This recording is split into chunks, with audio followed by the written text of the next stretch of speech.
In the heart of winter 1935, an enigmatic figure calling himself Roland T. Owen checked into room 1046 of the President Hotel in Kansas City. The chill of January was in the air, but the cold was nothing compared to the chilling tale that was about to unfold. Roland T. Owen wasn't your typical guest. From the moment he stepped into the grand lobby of the hotel President, his behavior was peculiar, raising many an eyebrow among the hotel staff.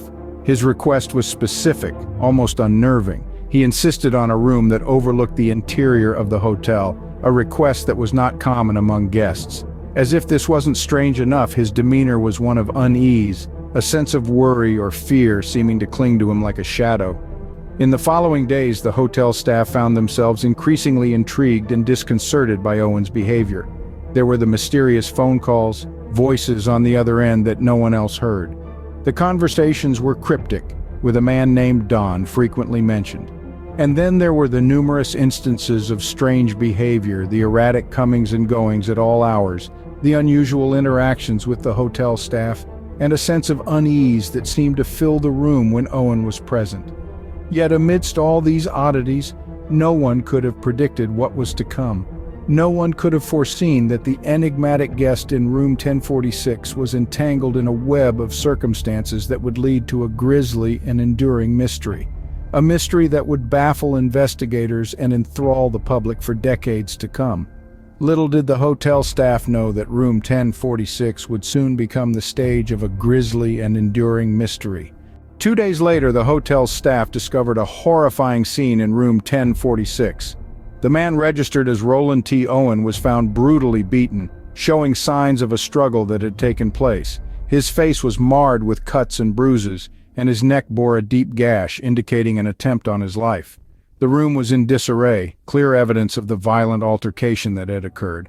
Owen was rushed to the hospital, the severity of his injuries leaving little hope for his recovery. His body bore the marks of a savage attack. It was clear that he had fought for his life, but the odds had been against him. In his fleeting moments of consciousness at the hospital, Owen uttered cryptic statements that added more layers to the already puzzling situation. He claimed that he had fallen against the bathtub, an unlikely explanation given the extent of his injuries. Who was this man, and what had led to this brutal assault? Despite the efforts of the medical team, Owen's condition rapidly deteriorated. His injuries were too severe, the damage too extensive. He was slipping away, and with him the answers to the many questions that surrounded his mysterious presence at the hotel. With every breath, the enigma of Roland T. Owen seemed to deepen. His final words, spoken in a barely audible whisper, were as puzzling as his arrival. "I'm not afraid to die," he said. His voice, though weak, carried a note of defiance, a hint of a man who had lived on his own terms, unafraid of the inevitable end. The man known as Roland T. Owen succumbed to his injuries, but his death was only the beginning of the mystery. In the aftermath of the gruesome discovery, investigators were left with more questions than answers. The enigmatic man known as Roland T. Owen had left a trail of confusion and mystery in his wake. Who was he really? Why was he in Kansas City? And most importantly, who would want him dead? As the police dug deeper into the case, they faced a series of roadblocks. Owen's name turned out to be an alias, leaving them with an unidentified victim. His body, held in a local funeral parlor, was on the verge of being buried in a potter's field. But then a glimmer of hope emerged. An anonymous donor, whose identity remains unknown to this day, stepped forward to provide funds for a proper funeral, including a floral arrangement signed Louise. But who was Louise, and how did she fit into the puzzle? Just when it seemed like the case was at a dead end, a breakthrough came. A year and a half after the incident, a woman from Alabama named Ruby Ogletree came forward. She had seen a photo in the news featuring a distinctive scar on Owen's head. It was a scar she recognized, a scar that belonged to her son, Artemus. Artemus Ogletree had left home in 1934, a 17-year-old hitchhiking his way to California. Ruby received 2 letters from him, some even purportedly from as far as Egypt. However, the timing of the letters didn't add up. They had been sent after Artemus's death, adding another layer of mystery to an already convoluted case. With his true identity revealed, the puzzle pieces began to fit together, but the full picture was far from complete. The unmasking of Roland T. Owen as Artemus Ogletree brought some clarity, but it also opened up a whole new set of questions. Who was the mysterious Don he had been communicating with? Who was the anonymous donor? And most importantly, who was responsible for the brutal murder of Artemus Ogletree in room 1046? Despite the revelation of Owen's true identity, the mystery surrounding his death only deepened. In the aftermath of his death, Artemis's mother, Ruby Ogletree, received suspicious letters purportedly from her son. Some were postmarked as far away as Egypt, and one even suggested he was in Cairo. Bizarrely, these letters were sent after Artemis's death and were written in a style unfamiliar to his mother. This peculiar correspondence raised many questions. Who was sending these letters and why? Was it a cruel prank, or was there a deeper, more sinister intention? The shipping companies had no records of Artemis ever traveling to Egypt, so the mystery of the letters' origin remained unsolved. As if this wasn't baffling enough, the case took another strange twist. The letters were used to link the murder to a similar case in New York in 1937. The suspect in this case, a man arrested under one of his many aliases, Donald Kelso, was never charged.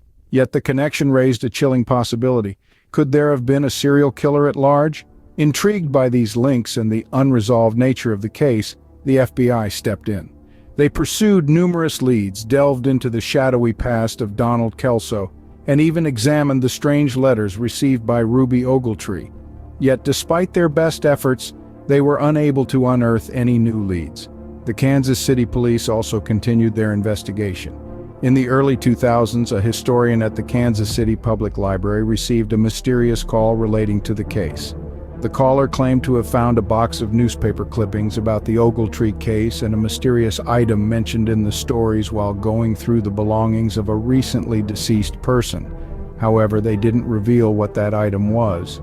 Yet, despite all efforts, the murder of Artemus Ogletree in room 1046 remains one of America's most captivating unsolved cases.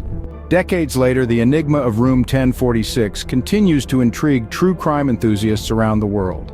The brutal murder of Artemus Ogletree, masquerading as Roland T. Owen, has woven a web of mystery that has held us captivated since that fateful January in 1935. Theories have swirled, each more gripping than the last, as we strive to make sense of the senseless. Was this a crime of passion or a sinister settling of debts?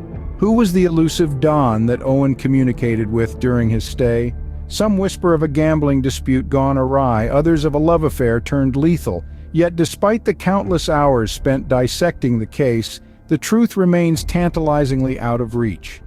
In 2012, interest in the case was reignited when a historian at the Kansas City Public Library penned a blog post on the chilling tale. The historian revealed a curious incident from almost a decade prior. He had received a call from an individual who had been sorting through the belongings of a recently deceased elderly person. Among the possessions, they discovered a box containing newspaper clippings about the Ogletree case and an item mentioned repeatedly in the stories. However, the caller refused to reveal what the mysterious item was, adding another layer of intrigue to the already puzzling case. This revelation stoked the embers of the cold case, sparking a fresh wave of speculation. Was the deceased individual a mere collector of curiosities, or did they hold a deeper connection to the case? Could the undisclosed item be a missing piece of the puzzle, a clue that could finally lead us to the truth? The Kansas City police continue to investigate, determined to unravel the enduring mystery. Even now, the murder in room 1046 remains an unsolved puzzle, a chilling reminder of the mysteries that lurk in the shadows of our past.